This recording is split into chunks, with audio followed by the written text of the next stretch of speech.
She spent years getting away with misconduct until she slapped a well-dressed black man in court, not realizing he was the judge. What happened next destroyed everything she built. It happened in the blink of an eye. No one saw it coming. Not the bailiff, not the court reporter, not even the defendant waiting nervously in the front row. Officer Tiffany Rourke had just entered courtroom 2B inside the Franklin County Courthouse in Missouri. Her uniform was pristine, her jaw clenched like always. She'd made a name for herself over the past decade. Authoritative, no nonsense, and not someone you ever wanted to cross. That morning, she'd been called to testify in a minor drug possession case. But she never made it to the witness stand. She spotted a sharply dressed black man standing near the witness box, talking quietly with one of the attorneys. Without hesitation, she stormed across the courtroom floor and slapped him across the face. Hard. The sound cracked through the room like a whip. A gasp followed, collective and immediate. You could hear the rustle of papers dropping, a pen rolling onto the floor. For a moment, time seemed to pause. Everyone sat frozen. The man didn't flinch. He didn't yell, didn't lunge, didn't even raise a hand. He calmly adjusted his tie, brushed his cheek with the back of his hand, and looked her dead in the eye. "I'm Judge Antoine Kelly," he said, his voice even and deliberate. "And I'm presiding over this courtroom today." That silence? It wasn't just shock anymore. It was weight. Heavy. Every pair of eyes locked on Tiffany, who now looked like she'd swallowed a bucket of nails. She blinked once, twice, her mouth barely moving as if trying to form words. The bailiff, unsure of what to do, shifted nervously by the door. The young public defender standing nearby instinctively reached for her phone, recording as subtly as she could. Others followed. Within seconds, at least 4 phones were capturing the moment. Tiffany tried to speak. "I thought he wasn't supposed to be," but it was too late. Judge Kelly turned to the stunned courtroom and said, "We're taking a 10-minute recess." And with that, he walked into his chambers, silent, his expression unreadable. The room stayed still. No one knew whether to stand, sit, or leave. Tiffany didn't move. Her hand, the one she'd used, trembled just slightly at her side. The prosecutor leaned toward her and whispered, "You just assaulted a judge." Tiffany stared at him, pale and blinking rapidly, like someone had pulled the floor from under her. Word traveled fast. Reporters who'd been waiting for an unrelated gang indictment case rushed into the hallway. 2 local news outlets were tipped off by interns who'd left the room shaking. By noon, the clip had made its way onto social media. No context, no editing, just raw footage of a white cop in uniform striking a black judge in open court. The title under most of the reposts was simple. "Cop slaps a judge. Doesn't know he's a judge." At first, some commenters thought it had to be fake. Staged, maybe. But the video was too clean, too chaotic in the small ways that real life always is. No background music, no flashy angles, just raw tension and real expressions. And then the reactions came. Lawyers, activists, former defendants, all with their own stories. Some recognized Tiffany immediately. Others knew her by reputation. Judge Kelly, on the other hand, stayed quiet. He didn't issue a public statement. He didn't go live on television. He didn't threaten legal action. He just sat behind his desk, looking over the docket for the rest of the day, like it hadn't happened. But everyone else knew. Something had shifted. The kind of shift you don't recover from. But before anyone could process what came next, people started asking a different question. Who was Officer Tiffany Rourke, really? Before the slap, most people outside of Franklin County had never heard the name Tiffany Rourke. But inside the force, she wasn't just known. She was feared. Tiffany came up through the ranks fast. Too fast, some said. Fresh out of the academy in her early 20s, she made her way into patrol, then narcotics, then a specialized task force focused on high-risk neighborhoods. She earned medals, got featured in department newsletters, spoke at 2 police conferences. But behind the headlines and staged handshakes, there was another version of Tiffany, the one most of the public didn't see. It started small. A young black driver ticketed for a broken tail light swore he never broke the law. When he tried to explain himself, Tiffany doubled the fine for non-compliance. He filed a complaint. It went nowhere. A Latina mother claimed Tiffany searched her car without cause outside a grocery store. When her 10-year-old daughter asked why, Tiffany told her, "You people should know better." The mother cried, filing that report. It disappeared within the week. Then came an incident that almost made it to the press. A video of Tiffany cursing at two black teenagers sitting outside a convenience store. She accused them of loitering. One of them recorded her yelling, but the clip mysteriously vanished after the boys were arrested for resisting. There were whispers, too, in the department locker rooms, among court clerks. Tiffany used slurs when she thought no one important was listening. She threatened junior officers who didn't back her up in reports. And every time her name appeared in a complaint, Internal Affairs quietly stamped it, "Not sustained." She had friends in high places, Chief Brannan among them. He called her a good cop in a hard world. To him, the public didn't understand what it took to deal with those neighborhoods. Colleagues like Officer Sam Delaney saw the writing on the wall early. He once tried to speak up after witnessing Tiffany slam a suspect's head against a cruiser window. "She told me if I filed anything, I'd find my locker cleaned out by Monday," so he backed off. They all did, not because they agreed with her, but because Tiffany was the system. Not a glitch in it, not an outlier. She was it. She was what it looked like when power met prejudice and wrapped itself in a badge. And it wasn't just her actions. It was the arrogance that came with knowing she was untouchable. There was a moment, about 6 months before the courtroom incident, when a rookie officer, Jordan McLean, filed a formal objection after riding with her for 2 weeks. I saw her stop 6 cars in a single day, all black drivers, all in the same 3-block radius. Not one ticket was justified. He wrote in the internal log. McLean was transferred to desk duty 2 weeks later. Tiffany got a commendation. The problem wasn't just Tiffany. It was the fact that people let her thrive. That her rise through the department wasn't despite her behavior, it was because of it. But there were cracks forming long before she struck Judge Kelly. Old complaints started quietly resurfacing. Internal Affairs had changed leadership, and new city council members weren't as eager to sweep things away. Still, Tiffany didn't adjust. If anything, she doubled down. She called the changes political games and told colleagues at a precinct BBQ, "They can't touch me. I've got more dirt on half this department than they do on me." She didn't know it yet, but that wasn't power. That was a timer, and it was already ticking. But when she struck that slap in court, on the wrong man in the worst possible place, that timer hit 0, and the whole machine she'd relied on began to sputter.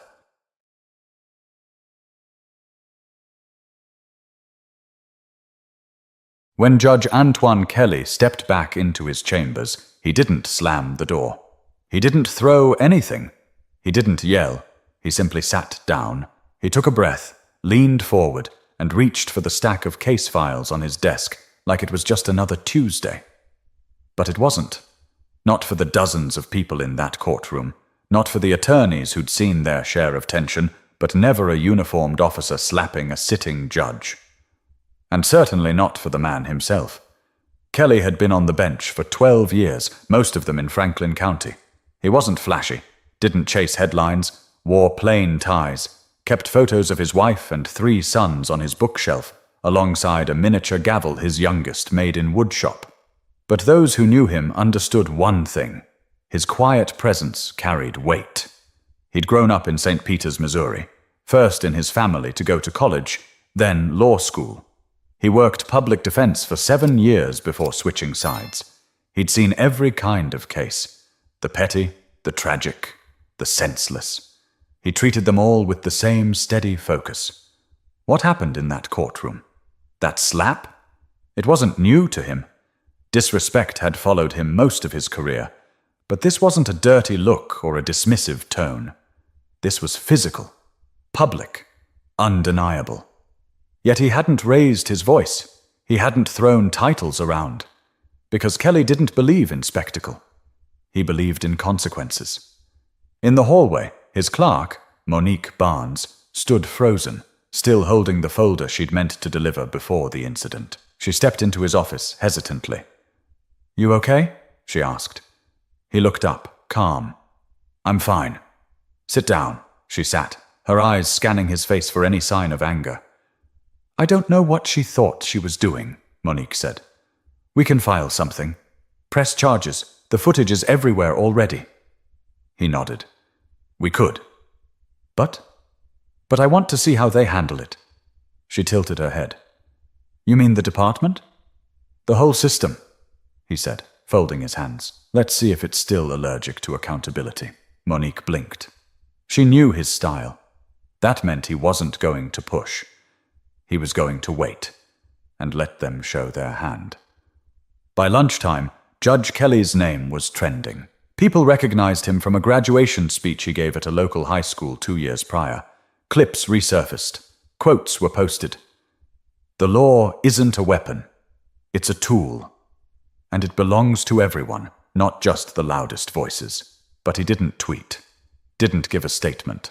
When asked by reporters at the end of the day if he planned to press charges, he gave only this: "I expect the same level of professionalism and accountability I've shown others for the past 12 years.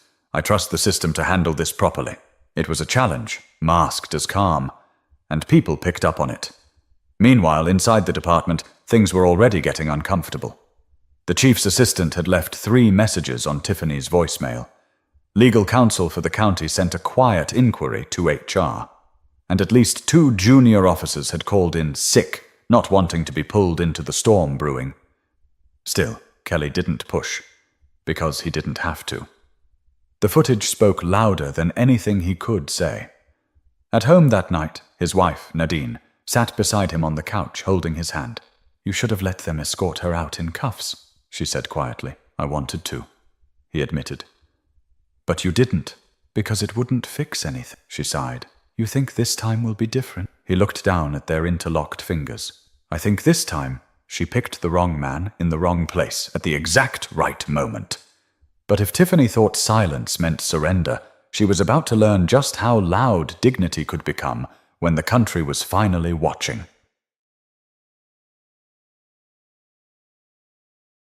By the following morning, Tiffany Rourke was on administrative leave. The official email from the department was vague: pending investigation into an incident involving court personnel. But the truth didn't need a press release. It was already everywhere. The slap had gone viral overnight. News anchors were looping it. Podcasts dissected it. Comment sections exploded with stories from people who claimed they'd had their own run-ins with her. One video showed up from 4 years earlier. Grainy dashcam footage of Tiffany yelling at a teenage boy during a traffic stop, her words slurred slightly, her tone menacing. The boy had been let go without charges, but the recording never saw the light until now. This time, people weren't just talking. They were listening. And her badge wasn't protecting her anymore.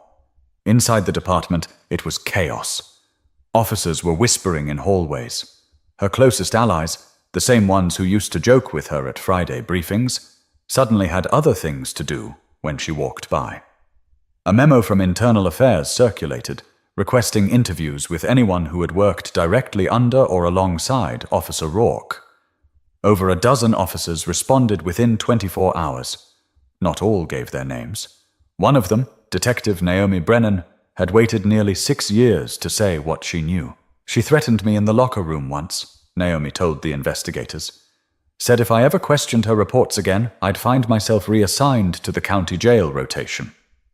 Another, a former cadet now working patrol, described a time when Tiffany planted a flashlight under a suspect's seat just to justify a search. "She called it insurance," he said.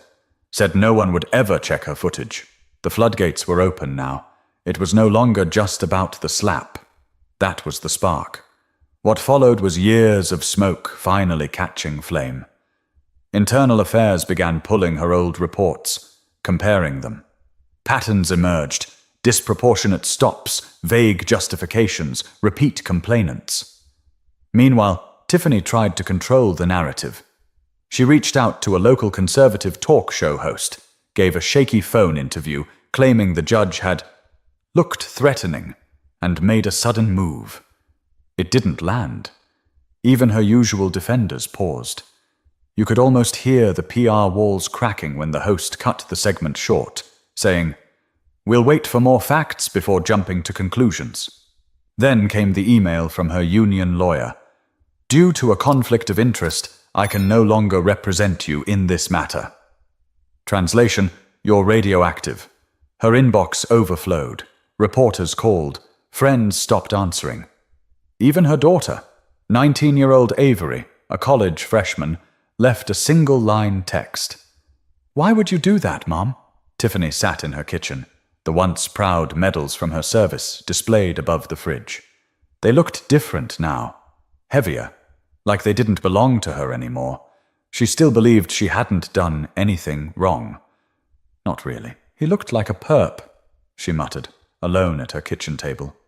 "He shouldn't have been standing there, dressed like that, talking like he ran the place." But deep down, she knew. This wasn't about what Judge Kelly wore, or where he stood. It was about her impulse, the one she never questioned, the one that had gotten her promotions, respect, and fear, but never accountability.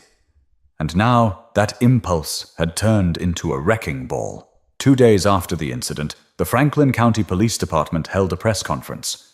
For the first time in 15 years, the chief was flanked by legal counsel. "We do not condone Officer Rourke's actions in the courtroom. An internal investigation is ongoing. We take this matter very seriously." He didn't call her a good cop. He didn't say she'd served with distinction. He didn't say anything that sounded like protection. Just facts. Cold and distancing. Tiffany watched the press conference on her living room TV the same way everyone else did. But if she thought the silence from her peers was the worst of it, she was about to find out what happens when the entire structure she leaned on starts pulling away one brick at a time. Tiffany used to walk through the department like she owned it. Not anymore. The few who still made eye contact did so quickly, nervously, like they didn't want to be seen near her. Her once iron grip on the precinct was gone, and in its place was a kind of awkward vacancy, like someone had taken down a crooked portrait, but the nail was still stuck in the wall. The administrative leave dragged on. No paycheck, no badge, no answers, just waiting. At home, her world was shrinking fast. Her daughter, Avery, hadn't returned any texts, not since the night of the incident. They'd never been close, not really. Tiffany had raised her with rules, not warmth. But now, the silence stung in a different way. She tried calling once more. "This is your mom. Please, just talk to me." The line went dead after the first ring. Tiffany stared at her phone for a long time before placing it face down.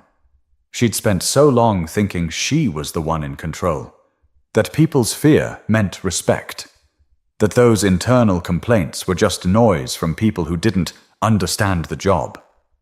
But now, sitting at her kitchen table, blinds half closed to avoid the camera van across the street, all she had was time and silence. She hadn't been charged, yet, but the department wasn't shielding her anymore. The union had gone quiet, the lawyers stopped replying, and in the background more accusations rolled in. A civil rights watchdog group filed a petition requesting an independent review of every case she'd touched in the last 5 years. One by one, names came forward. Former suspects, former officers, even a retired judge who recalled Tiffany screaming at a defendant mid-trial, something he'd written off at the time as stress. She went online to read the comments, just to see. "Rourke is exactly why we need reform. This woman thought she was above the law. She messed with the wrong judge. Thank God." And then the worst ones, from people who claimed to be her friends. "I always had a weird feeling about her. She was always too aggressive. I remember once she laughed after making a kid cry in an interrogation room. That stuck with me. It wasn't betrayal. It was erasure. Like she'd never belonged to them at all." Her voicemail was full. Reporters, civil attorneys, even one woman from a documentary company asking if Tiffany would be willing to share her side of the story. She didn't return the call. The only place she felt somewhat safe was her garage.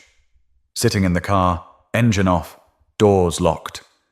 She'd spend hours in there, going through the motions, replaying old cases in her head, telling herself none of this would be happening if that judge had just stepped aside, if he hadn't been trying to make a scene.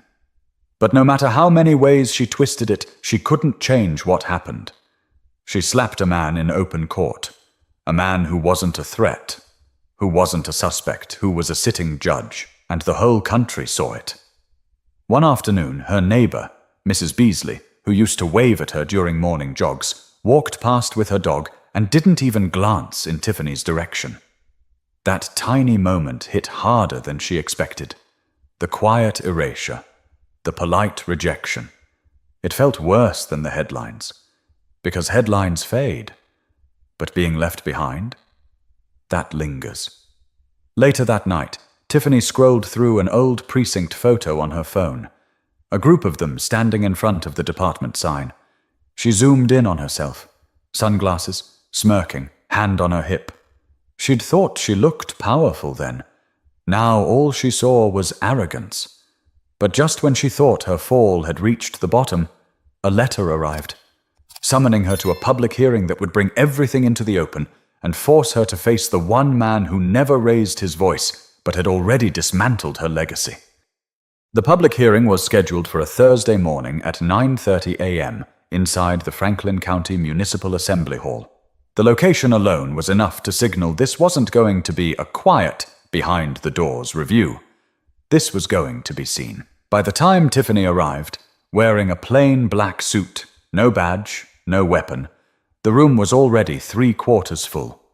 Journalists lined the back wall, audio gear clipped to their belts. Rows of folding chairs groaned under the weight of residents, activists, and legal observers. In the second row, behind a line of junior prosecutors, sat Judge Antoine Kelly. No robe, just a dark grey suit, calm eyes, and a legal pad resting on his knee. He didn't look angry. He didn't look satisfied either. He looked like someone who had shown up for work, like he was there to witness, not to retaliate. Tiffany's lawyer, a new one, a fresh-faced public defender who'd taken her case reluctantly, stood beside her, whispering instructions she didn't really hear. Across from them, the civilian review board sat in a long arc of plastic nameplates and stern expressions. A retired detective, a former public defender, a local pastor, a community organizer, a judge from another county. This wasn't a courtroom, but it might as well have been. The chairwoman, Ms. Loretta Vaughan, began the session promptly. She had a voice that cut through the noise like a scalpel. This hearing is not a trial. It is a public examination of Officer Tiffany Rourke's conduct, both recent and historic, as it pertains to her ability to continue serving in law enforcement. Tiffany flinched at the phrase "continue serving," like that door was still open, like this wasn't a funeral for her career. They began with the courtroom footage, played it on a small monitor that barely captured the weight of the moment, but left no room for denial. The sound echoed faintly in the hall. The slap, the silence, Judge Kelly's calm voice. Then came testimony. Officer Naomi Brennan read her prepared statement about the threat Tiffany made 6 years ago. Her voice was steady but cold. Next, 2 former arrestees stepped forward, both of them describing how Tiffany's name showed up in their paperwork despite not being on the scene. She'd signed off on their arrests without explanation, one witness after another, all while Tiffany sat motionless, eyes locked ahead, refusing to show reaction. Then, near the end of the session, the chairwoman called Judge Kelly to the microphone. He didn't bring his legal pad. He didn't bring notes. Just stood, buttoned his jacket, and spoke. "I won't waste this board's time recapping what we all saw. That's already public record," he began. "What I want to address is what comes after accountability, because that's where the real work begins." He paused. A few pens scratched against paper. "I've served this county for over a decade. I've seen people do reckless things out of fear. I've seen people lash out because they felt small. But what happened that day in my courtroom wasn't fear. It wasn't a mistake. It was a reflex born from years of unchecked power. He turned slightly, just enough to meet Tiffany's eyes. I'm not here to ruin someone's life. I'm here to remind this community what justice is supposed to look like, and what it should never look like again. Then he sat. No applause, no nods, just silence. Tiffany's lawyer made a few final statements, mostly procedural, mostly begging for leniency. It didn't matter. The board took a brief recess before issuing their recommendation. Officer Tiffany Rourke was to be permanently removed from duty, all benefits revoked, and her conduct referred to the state attorney for further review. She stood there, blank, as the room emptied. People weren't looking at her the way they used to, not with fear or even hatred, just indifference. That might have hurt more than anything. Judge Kelly walked past her on his way out. He didn't stop. He didn't look back. Because some people don't need revenge. The truth did the work for them. But long after the cameras stopped flashing, the question remained: what lesson would the community carry forward from the silence that finally made the system listen? Weeks passed. The headlines quieted. Other scandals took the spotlight. But in Franklin County, something had shifted. For real this time. Not just in whispers, not behind closed doors, but in how people looked at the system, in how they looked at each other. The courtroom where it happened stayed busy. Cases came and went, just like always. But when Judge Antoine Kelly walked in, the room stood up with a different kind of respect. Not just for his title, but for the way he'd handled it all. He never once demanded attention, never asked for praise. He just kept doing the work. One afternoon, after a juvenile hearing, a young public defender stopped him in the hallway. "Can I ask you something, Judge?" she said, glancing around. "That day, how did you stay calm?" He took a second. I didn't want to give her what she expected. Then he smiled gently, nodded once, and walked on. That answer stuck with her, and it echoed through the courthouse in other ways. Officers started sitting through updated bias training that wasn't just for show. A community board was given real teeth, more than a nameplate and a folding table. Old case files were reviewed. Not all of them, but some. Enough to let people know the doors were creaking open. As for Tiffany Rourke, she faded. She sold her house quietly and moved 3 counties over. No interviews, no public statements. She took a job in private security for a shipping company. Her name stopped appearing in the papers except as a footnote in opinion pieces. There was no comeback, no redemption arc. She didn't lose everything overnight, but what she lost was the only thing that ever mattered to her: control. And in its place was a silence she couldn't bend. At the same time, more people came forward. Victims of other officers, other moments, all emboldened by what they saw in that courtroom. They weren't asking for vengeance. They were asking to be heard. That was the power of it. The moment Tiffany's hand cracked across Judge Kelly's face, it wasn't just about that one act. It was the public end of a private pattern. And people knew it. In a town like Franklin County, where things usually moved slow and quiet, that kind of exposure did more than shake the department. It rattled the habits of a whole community. At a town hall 2 months later, a woman stood up. Older, glasses sliding down her nose, voice steady. "I don't want another apology. I want policies," she said. "I want change that doesn't wait for the next viral video." The room nodded. Because they knew what she meant. Because this time, they had seen what happens when someone thinks their badge is a shield from consequences. And the truth walks into the room wearing a suit and saying, "I'm the judge today." This wasn't a Hollywood story. There were no last-minute breakdowns, no dramatic confessions, just the long, slow process of someone falling off a pedestal they built themselves, and the even slower work of others building something better in its place. The walls of that courtroom would never forget what happened inside them. The slap might fade, the cameras might move on, but the lesson stayed.